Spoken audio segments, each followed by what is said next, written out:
안녕하세요. 소울 스토리타임입니다. 반짝이는 별. 오늘의 책은 호러스 뉴턴 앨런의 한국 이야기입니다. 함께 즐거운 시간 보내요.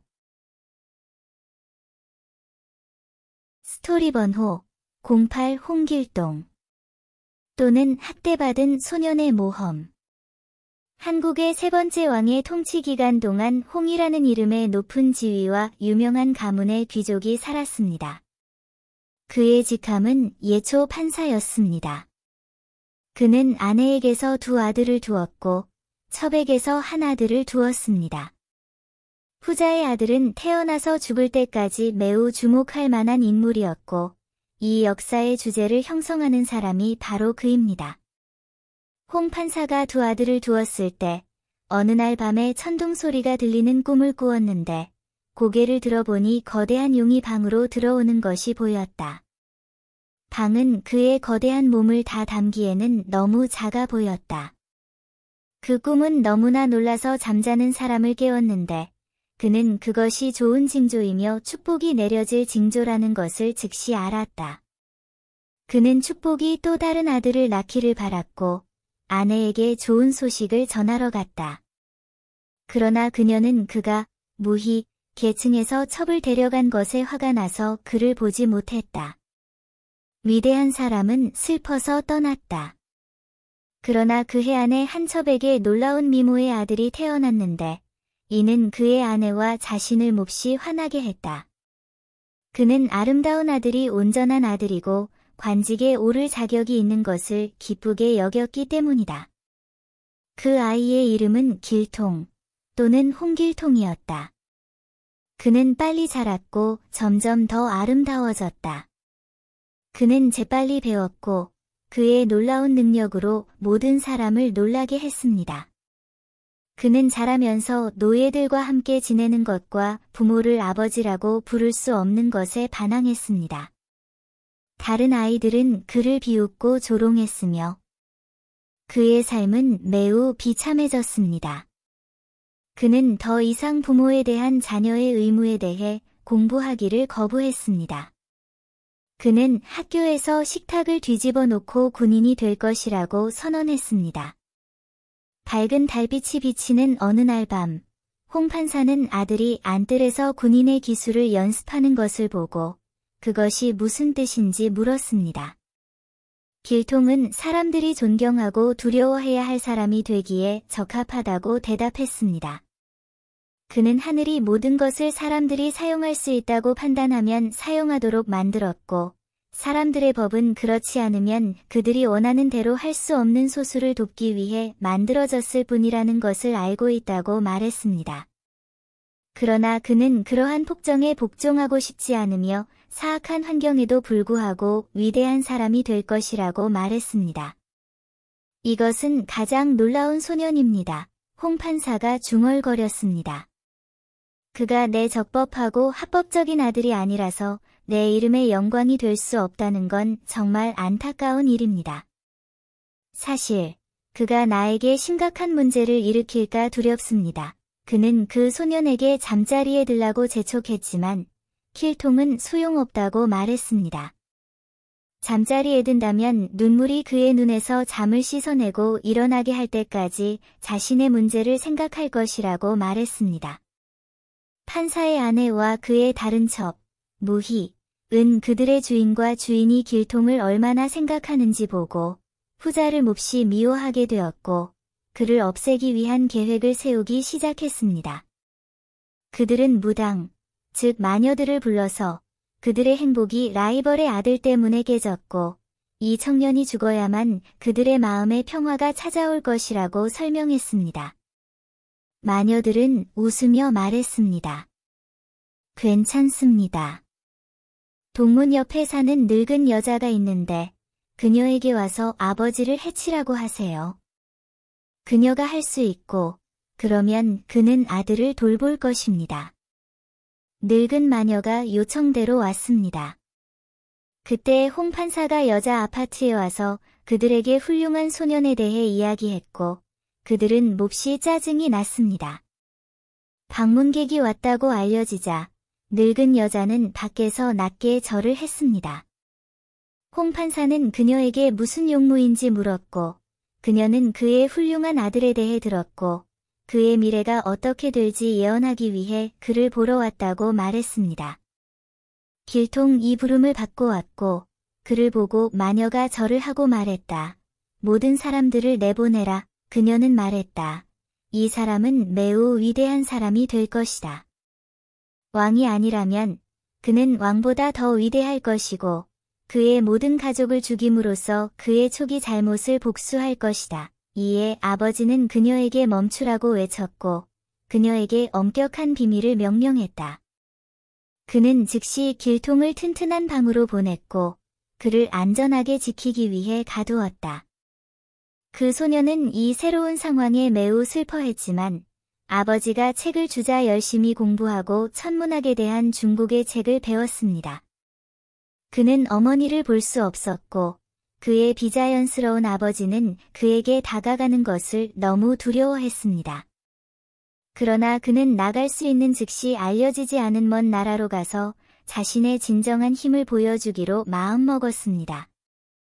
한편 부자연스러운 아버지는 라이벌의 아들을 파괴하기로 마음먹은 사악한 첩 때문에 끊임없이 흥분 상태에 빠져 있었고 길통이 살게 된다면 운명지어진 그런 남자의 부모가 되는 것에서 그에게 올 큰 위험을 주인 앞에 끊임없이 말했습니다.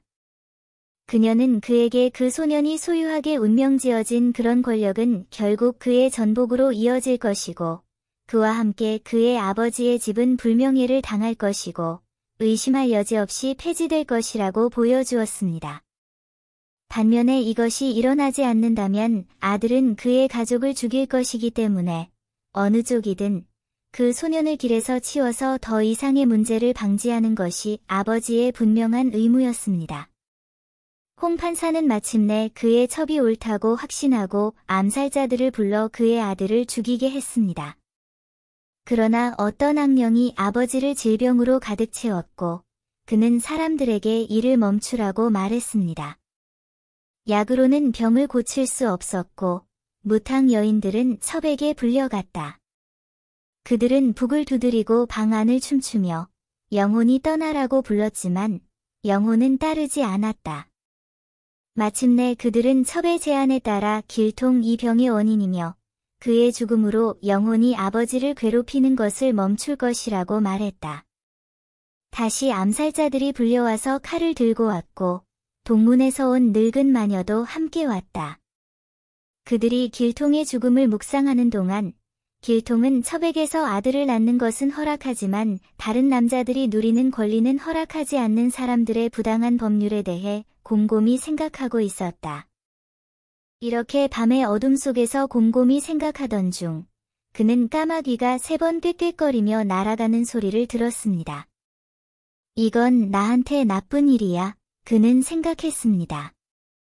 그러자 그의 창문이 활짝 열리고 암살자들이 들어왔습니다. 그들은 소년을 공격했지만 그는 거기에 없었습니다. 그들은 경노하여 서로를 다치게 했고 안내자였던 노파를 죽였습니다. 놀랍게도 방이 사라지고 높은 산에 둘러싸여 있었습니다.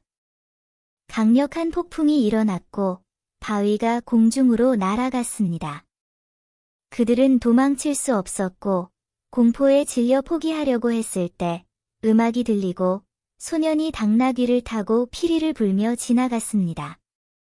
그는 그들의 무기를 빼앗고 자신이 킬통임을 보여주었습니다. 그는 그들이 목숨을 구걸하기 때문에 그들을 죽이지 않겠다고 약속했지만 다른 사람을 죽이려고 하지 않는다는 조건 하에 그렇게 했습니다. 그는 약속이 어겨지면 알게 될 것이고 그럴 경우 즉시 그들을 죽이겠다고 말했습니다. 킬통은 밤에 아버지를 만나러 갔는데 아버지는 그를 귀신으로 여겼고 매우 두려워했습니다. 그는 아버지에게 약을 주었고 약은 즉시 그를 낫게 했습니다. 그리고 어머니를 불러 작별 인사를 한 후 알려지지 않은 나라로 떠났습니다. 그의 아버지는 그 소년이 탈출하여 사악한 첩에 대한 애정을 잃은 것을 매우 기뻐했습니다. 그러나 후자는 그녀의 여주인과 함께 매우 화가 났고 그들의 사악한 목적을 성취하기 위한 어떤 수단을 고안하려고 헛되이 노력했습니다. 마침내 자유를 얻은 킬통은 남쪽으로 여행을 떠나 외딴 산을 오르기 시작했습니다. 호랑이가 많았지만 그는 호랑이를 두려워하지 않았고 호랑이는 그를 괴롭히지 않는 듯 했습니다. 여러 날 후, 그는 구름에 둘러싸인 황무한 봉우리의 높은 곳에 있는 자신을 발견했고 그곳의 외딴 지역과 사람과 불쾌한 법률이 없는 것을 즐겼습니다. 그는 이제 자신이 자유인이고 누구와도 동등하다고 느꼈고 하늘이 그에게 미소를 지으며 다른 사람에게는 주어지지 않는 힘을 주었다는 것을 알았습니다. 구름 사이로 멀리서 맨 바위 벽에 거대한 돌문이 있는 줄 알았습니다. 그 문으로 올라가 보니 실제로 움직일 수 있는 문이었고 문을 열고 안으로 들어갔더니 놀랍게도 높고 접근하기 어려운 산으로 둘러싸인 열린 평야에 있었습니다. 그는 앞에 200채가 넘는 좋은 집과 많은 사람들이 있었는데 그들은 다소 놀란 기색을 감추고는 아기를 품고 그에게 달려들었습니다. 그들은 그를 붙잡고 그가 누구냐고, 왜 그들의 땅을 침범했느냐고 물었습니다. 그는 말했습니다. 사람들 앞에 서게 되어 놀랍습니다. 저는 첩의 아들일 뿐이고 사람들은 그들의 법에 따라 저에게는 밉살스럽습니다. 그래서 저는 사람들을 완전히 피하고 싶었고 그래서 이 야생 지역으로 혼자 방황했습니다. 하지만 당신은 누구이고 왜 이 외딴 곳에 살고 있습니까? 아마도 우리는 동류의 감정을 가지고 있을지도 모릅니다. 우리는 도둑이라고 불립니다. 라고 대답했습니다. 하지만 우리는 단지 증오받는 관료 계층의 부정한 수입 중 일부를 약탈할 뿐입니다. 우리는 모르는 사이에 가난한 사람들을 도울 의향이 있지만 아무도 우리의 요새에 들어와 살아서 나갈 수는 없습니다. 우리 중 한 사람이 되지 않는 한 말입니다. 하지만 그러려면 몸과 마음이 강해야 합니다. 시험에 합격하고 우리 당에 합류하고 싶다면 좋습니다. 그렇지 않으면 죽습니다. 이것은 킬통에게 매우 마음에 들었고 그는 그 조건에 동의했습니다. 그들은 그에게 다양한 힘의 시련을 주었지만 그는 스스로를 선택했습니다. 여러 사람이 앉아있는 거대한 바위로 올라가서 그는 그것을 붙잡고 멀리 던졌고 그 남자들은 자리에서 떨어졌고 모든 사람은 깜짝 놀랐습니다. 그는 즉시 회원으로 임명되었고 잔치가 명령되었습니다. 계약은 모든 회원의 입술에서 나온 피와 킬통이 공급한 피를 섞어서 봉인되었습니다. 그런 다음 그는 눈에 띄는 자리에 앉았고 와인과 음식이 제공되었습니다. 킬통은 곧 동료들에게 자신의 용기를 보여주고 싶어 했습니다. 당장 기회가 주어졌습니다. 그는 사람들이 멀지 않은 곳에 있는 크고 튼튼한 불교 사원을 약탈할 수 없어서 한탄하는 것을 들었습니다. 관례에 따라 산속에 있는 이 사원은 관리들에게 인기가 많았고 관리들은 그곳을 쾌락과 방탕을 위한 은둔처로 삼았고 그 대가로 게으르고 방탕한 사제들은 가난한 사람들에게서 조공을 받아 부유하고 강력해질 때까지 그렇게 했습니다. 강도단이 시도한 여러 가지 시도는 사제들의 수와 경계심, 그리고 울타리의 강도 때문에 실패로 끝났습니다. 길통은 그들이 그들의 의도를 달성하도록 돕거나 시도해서 죽는 데 동의했고, 그들은 그를 너무나 믿었기 때문에 그의 계획에 기꺼이 동의했습니다. 어느 날, 갓 약혼한 청년의 붉은 옷을 입은 길통은 여행의 먼지를 뒤집어 쓰고 하인으로 변장한 강도 한 명을 데리고 당나귀를 타고 사원으로 향했습니다. 그는 도착하자마자 대제사장에게 자신을 보여달라고 부탁했고 대제사장에게 자신이 홍판사의 아들이라고 말했습니다. 그의 고귀한 아버지는 이 사원의 위대함과 많은 사제들의 지혜에 대해 듣고 그에게 편지를 보내기로 결정했으며 그 편지를 제시하여 그들과 함께 교육을 받도록 했습니다. 그는 또한 쌀을 실은 100마리의 조랑말 행렬이 그의 아버지로부터 사제에게 선물로 보내졌으며 그들이 어두워지기 전에 도착할 것으로 기대한다고 말했습니다. 모든 조랑말이 방어를 위해 무장한 마부가 따라다녔지만 그들은 산에서 혼자 멈추고 싶지 않았기 때문입니다. 사제들은 기뻐했고 편지를 읽고 나서는 모든 것이 잘못되었다는 것을 잠시도 의심하지 않았습니다. 고귀한 학자를 기리기 위해 큰 잔치가 열렸고 모두가 식탁 앞에 앉았는데 식탁은 너무 높이 차 있어서 반대편에 있는 이웃을 거의 볼 수 없었습니다. 그들이 간신히 앉아서 후한 와인을 마시자마자 쌀을 실은 조랑말 행렬이 도착했다는 발표가 있었습니다. 하인들이 조공을 돌보기 위해 파견되었고 먹고 마시는 일이 계속되었습니다. 갑자기 킬통이 그의 뺨을 두드려 고통의 외침을 지르자 모든 사람의 주의를 끌었습니다. 그러자 사제들이 크게 당혹스러워하며 그는 입에서 이전에 몰래 가져온 돌멩이를 꺼내며 아버지가 나를 이곳에 보낸 것이 돌을 먹으라고 한 거요? 신사 앞에 그런 쌀을 차려놓는다는 건 무슨 뜻이에요? 라고 외쳤습니다. 사제들은 굴욕감과 당혹감에 사로잡혀 머리를 깎고 굴욕감에 바닥에 숙였다. 킬통의 신호에 따라 조랑말을 기르기 위해 법정에 들어온 도적들 중 일부가 구부러진 사제들을 붙잡아 그대로 묶었다.